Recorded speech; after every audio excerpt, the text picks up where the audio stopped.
What up, my fellow Knicks fans? This is your guy Marcellus Ease, and don't panic quite yet. Now, Derek Fisher sat down with Christine Leahy at Fox Sports 1, and he kind of enlightened us on the situation from his hiring with Phil Jackson with the Knicks to when he was let go, and sort of the confusion in between.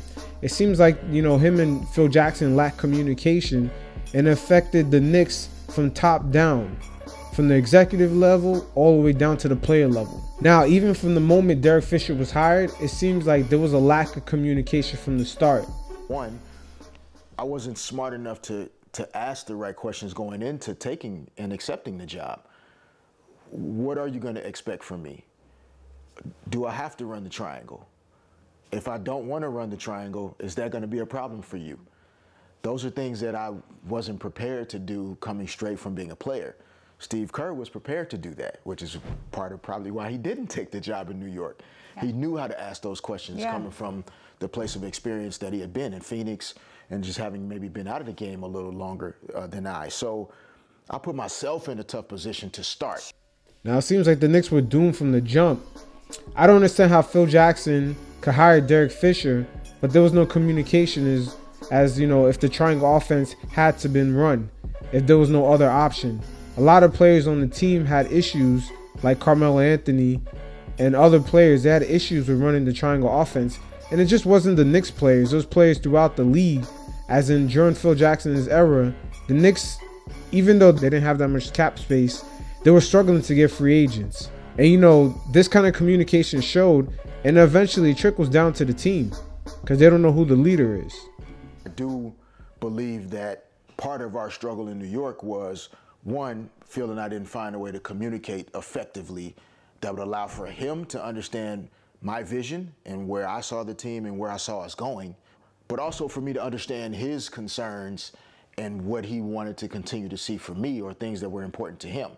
And so had he said, hey, Fish, you have to run the triangle, there's no way around it. If you're not going to do that, it's going to be an issue and maybe we need to go in a different direction. You might not have taken the job. Had you asked that question? Correct. Those weren't conversations that we had. So our communication wasn't effective that allowed us to both go into the situation knowing this is what it's going to be. Yeah, so once again, Phil Jackson and Derek Fisher were never on the same page. I kind of questioned Phil Jackson's motive in taking that Knicks job. It seemed like he kind of wanted to be the coach and the voice of the team, but he wanted to do it from upstairs. And also in a minimal role in which he doesn't really travel with the team. He kind of works from a remote location wherever he lives. I believe he lives in the Midwest somewhere. He wanted to work from there and scout from there.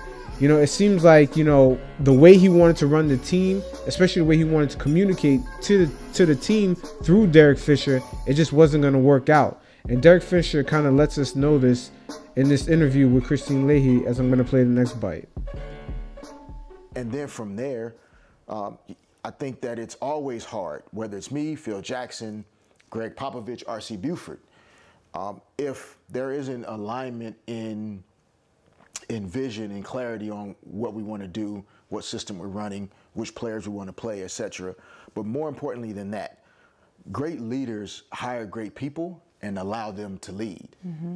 And I thought that we struggled, which ultimately the players are the ones that get hurt. There was an issue where if I'm the head coach and Phil is the president of the team, the players have to know that I'm the coach, the leader, everything. My voice is the most important one. Yeah. And if there's a voice that is upstairs that is being carried more than the coach's voice, it's just going to make it hard for everyone. But that's not a Phil Jackson, Derek Fisher issue. You could argue that that's a Tyronn Lue, Cleveland Cavaliers issue, that it's a Lionel Hollins, Memphis Grizzlies issue. You could go on about really good coaches that have been fired for things probably other than X's and O's. So you didn't get a fair shot. So that's the way I feel. But like we just said, I don't know if any coach gets a fair shot.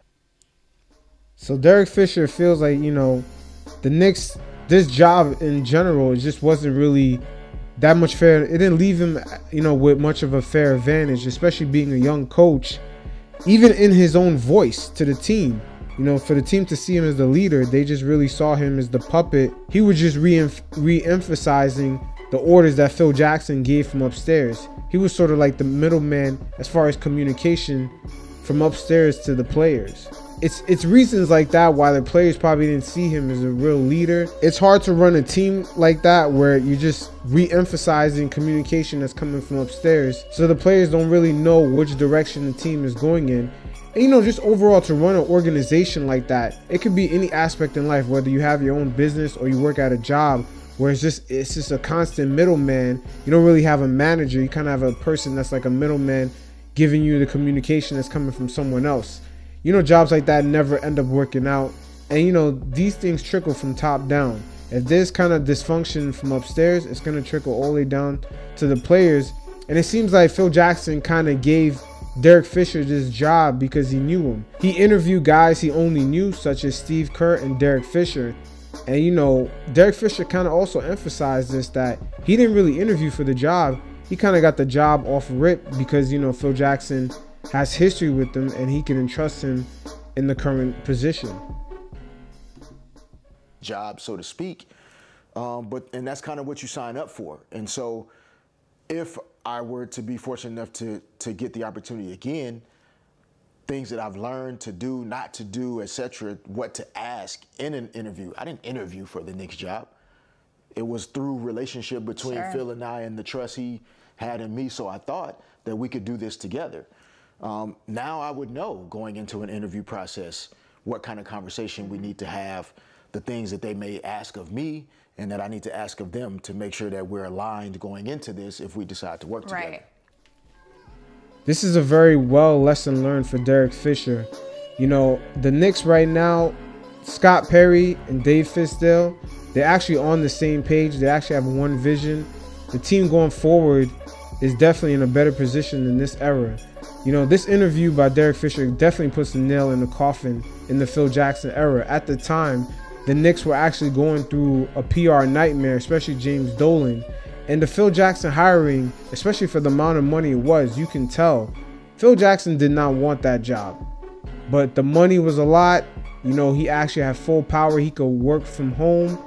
He traveled whenever he wanted to. You can just tell from the way, you know, he even interviewed or attempted to interview people that he already knew for the job, the way the lack of, you know, communication and transparency that was displayed. I don't think this was ever a serious thing. This was just something to make the Knicks look good with, but it is what it is. We're moving forward. That pretty much puts the last nail in the coffin in the Phill Jackson Knicks era. Moving forward, we're in a much better position, much better leadership under one good communicator, which is David Fizdale. We'll see what happens. We'll see where we're headed going forward. But you guys let me know what you think. Leave your comments below. Check out my playlist below. Update you on some new music. And you guys stay safe. Peace.